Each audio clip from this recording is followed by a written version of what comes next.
Hey everybody, welcome to Jacob's Quest, and today I have finally seen Shang-Chi, or Shang-Chi, sorry, and The Legend of the Ten Rings. Obviously, this is a very late review. I was at Disney World. I had my first vacation in like 6 years. It was awesome, but unfortunately, and I didn't realize this until it was far too late, my vacation fell on the exact same weekend that Shang-Chi was opening. So here I am, late review, full of spoilers, but I'm sure many of you have seen it at this point. So let's just go ahead and jump right into it. Now, first of all, this is an origin story for another MCU superhero, and the origin stories have a lot of similar elements, and this one does share some of those.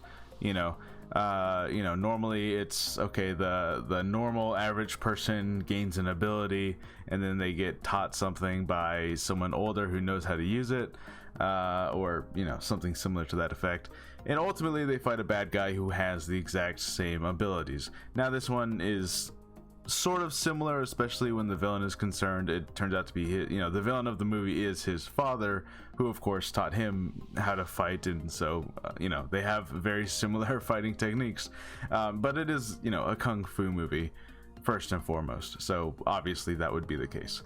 I'm gonna say this right now, okay, so just say this up front. As I said with the Black Widow movie, I think that because we're at this point where we have, we're approaching the big 30, we're approaching 30 movies in the MCU total, which is crazy to think about.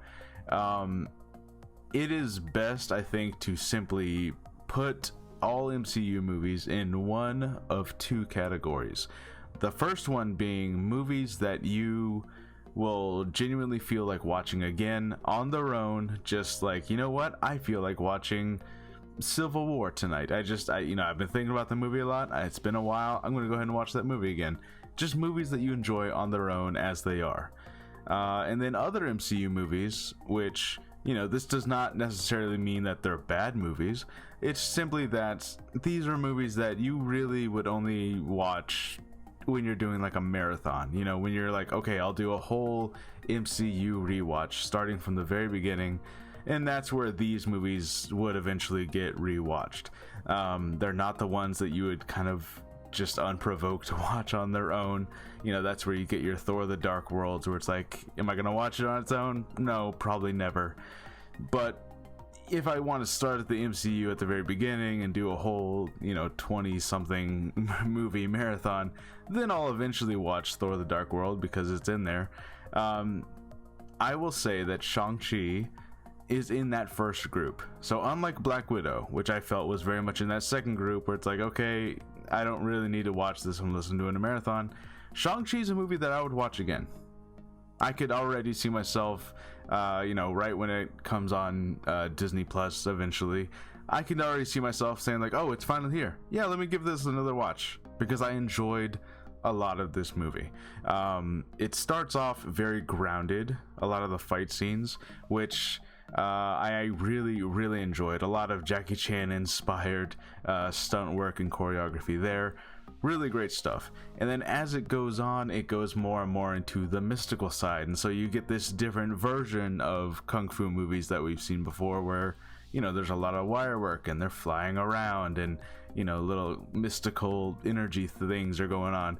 So we've seen both of these types of kung fu movies just throughout cinema history, and this movie kind of marries those two. It marries the grounded, choreographed, a lot of stunt work, more realistic, I guess, in quotes, type of kung fu with your fantasy flying around type of kung fu, and it does a good job of balancing both of those things. They also introduce quite a bit of things here, as for like the MCU as a whole, that has interesting implications. They introduce the idea that like, oh, this village is literally in a different dimension, and they're trying to stop themselves from being attacked from a dark creature from a dark dimension. Is that related to Dormammu from Doctor Strange? I don't know. There's a lot of questions. And I've said this, especially in regards to like the what if episodes that we're getting now.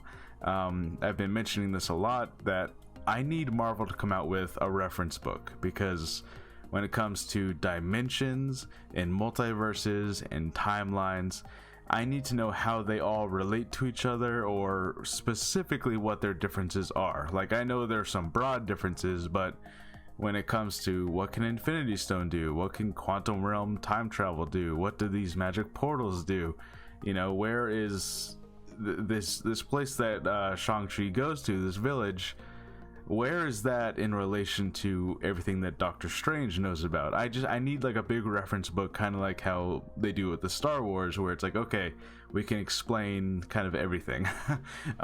That's what I need them to come out with, because I have so many questions.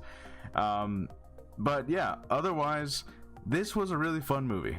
I think his name is Simu Liu, I think. I might have said that wrong. But, you know, he works really great as your main hero. The villain, his father, his name is not the Mandarin, by the way. That's what Aldrich Killian in Iron Man 3 gave the villain's name, because they didn't know the actual leader of the Ten Rings' name. But, you know, for all intents and purposes, I'll just call him the Mandarin, even though that is not the name he goes by. But he is the real leader of the Ten Rings. He was wonderful as a villain. You know, he started off, I thought he was gonna be such a one note, like, okay, he's an evil conqueror guy who's been here for like 1,000 years, and he kind of was that for like a minute, but then they started going deeper and deeper into it, and it's like, oh no, he genuinely misses his wife, he did fall in love, he did give up all his ways, and now he's kind of being manipulated by an even darker force, but he's not seeing that. And so you kind of grow to feel for the dad. You're like, oh man, this guy, yeah, for a long time he was a bad guy, but then he gave all that up, you know, and things were good for a while, for a time. You know, he was a good guy, he was a good dad. They show them all playing DDR, you know, the little dance revolution games, you know. And then so it's interesting that, you know, they went that direction with him, because it was so easy going into this, thinking back with Iron Man and all the other appearances of the Ten Rings, thinking that like, oh, he's just a one note bad guy. Yeah, he's a conqueror, he's evil, and he's gonna be the main bad guy. And while he is the main antagonist, you know, maybe calling him the bad guy is not entirely correct, because like I said, he's being manipulated by the real evil, which is this soul-sucking evil dragon creature, which I still have many questions about. They kind of just use like, yeah, you know, he's from the dark dimension and he's coming here to take over this dimension, and then he'll move over to the earth dimension. And, you know, okay, you just gotta go with it. You know, maybe those will all be explained how it all works together later, which we'll talk about the end and how they definitely do seem to be answering some things eventually. But in any case, the villain was very relatable, and it had heart, and even the Ten Rings as an organization, surprisingly enough, they start off as the obvious bad guys, because they've been the bad guys in all of Marvel. You know, the Ten Rings, yeah, they're a terrorist group, they're an evil group, right? But by the end of this, they're teaming up with the villagers to try and stop these, you know, soul-eating creatures. And his sister ends up taking over the group, and it's kind of like, maybe they're not so bad anymore. They're still probably, you know, criminals and, you know, not nice people, but, you know, they're definitely not, they're not the one note evil for evil's sake villains that they could have been, you know. And they were presented as at first, but definitely, like, as you move back the layers, you're like, oh, okay, no, there's a lot more to this. And now that the dad is gone, and the sister, who for all intents and purposes is a hero, I guess, or you know, at least just as good as Shang-Chi is, now that she's the leader of the organization, the Ten Rings might, from this point on, kind of be, at the very least, how would you describe it? An unlawful good. And in Dungeons and Dragons terms. In any case, yeah, I enjoyed a lot of this movie.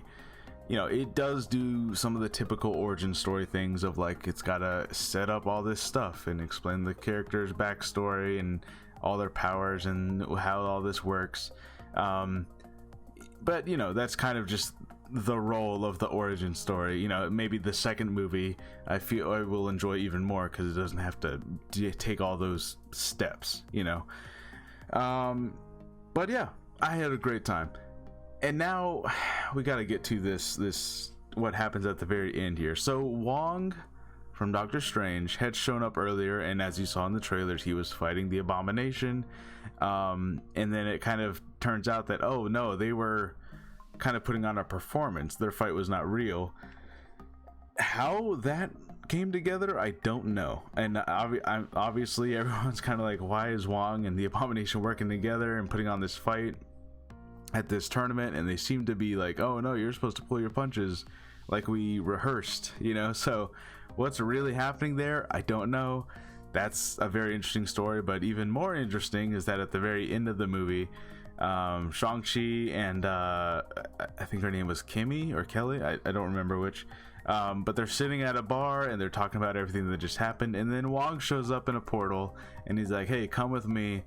And basically Captain Marvel and Bruce Banner, who interestingly enough, Bruce Banner's not in his Professor Hulk form, he's back in his human form, which, you know, again, more questions there. They're all hanging out with Wong and they're trying to figure out what's happening with these 10 rings, because once he defeated the dark dragon, the dark soul eating dragon, I guess they started sending out a signal to outer space, and that's like they're trying to contact something, and that's basically how that ends. So so many questions. Does this have stuff to do with the Eternals, or is this like a multiverse thing or a multi-dimensional thing? Or I don't know where they're going with this, because to be honest, when I see things like the new Spider-Man movie and the next Doctor Strange movie, I feel like I have at least somewhat of an idea of what's happening. You know, it all involves the multiverse. It all involves these different versions of the old Sony Spider-Man characters, and this whole like overarching, like, yeah, Loki and WandaVision, and it all kind of leading together. But this Shang-Chi and Captain Marvel and Bruce Banner and the 10 rings are calling to something, like I have no idea what this is about. I don't see how this relates in any way to all that multiverse stuff, you know what I mean? So I'm very, very curious as to what's happening here, because this feels like its own kind of story branch that they're planting the seeds for now, and I don't know where that's going, but I'm very, very curious about it. But overall, yeah, I had a pretty great time. This is not, you know, I'm not gonna sit here and be like, oh, this is my top 5, or even maybe not even in my top 10 Marvel movies, but you know, that the more movies they release, the harder it's gonna be for any movie to be in those top 10 movies, you know what I mean? But I will say this is higher up than like Black Widow, or Captain Marvel, or, you know, some of the other movies that, like, you know, Thor Dark World, or that I felt were, you know, they were just not in the top section of Marvel movies. This one I feel like was definitely more successful than some of the other ones have been recently. So yeah, I had a great time, and lots of questions. I'm sure we'll get some answers and even more questions as more Disney Plus shows and more movies come out. I'm beginning to suspect, because, you know, Shang-Chi, I didn't really know what to think of it at first, and now I was left very surprised. I'm beginning to suspect that the Eternals will also be the same way, where I don't know what to think of the Eternals. I'm not like, I don't have super high expectations, but I also don't have low expectations. They're just kind of in the middle. I'm kind of suspecting that the Eternals is going to be another surprise, kind of like this was, where it's like, oh, this is the kind of movie this is, and oh, these are the kinds of questions and implications it's gonna have. Yeah, very, very interested.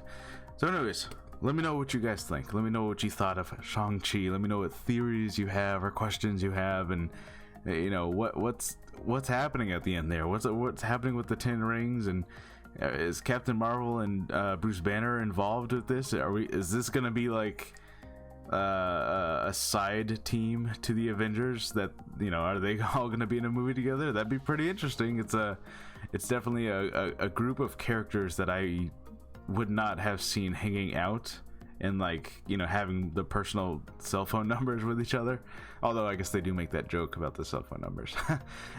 Anyways, yeah, pretty cool movie. And yeah, I'm happy that this one turned out better than a couple of the other ones. So yeah, let me know what you guys think, and I'll see you guys next time.